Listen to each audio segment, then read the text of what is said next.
Welcome to the Slop Farm. Enjoy the video. You start by preparing the keyboard and device.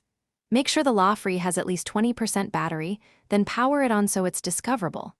Once powered, hold FN+B for about 3 seconds to force Bluetooth pairing. This triggers the LED to flash blue quickly.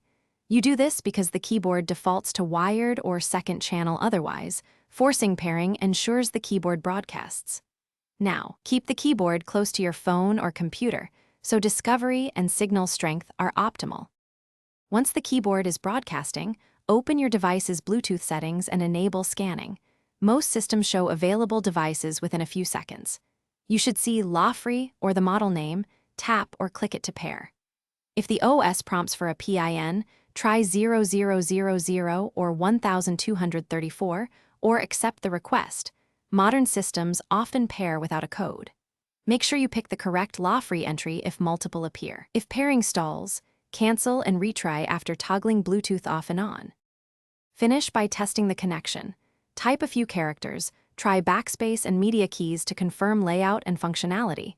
You want to ensure the keyboard uses the correct OS layout.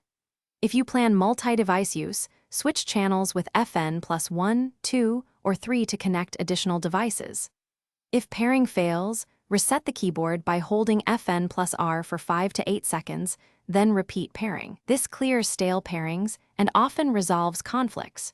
Try moving away from other Bluetooth devices to reduce interference. Thanks for watching. Consider subscribing if we helped you today.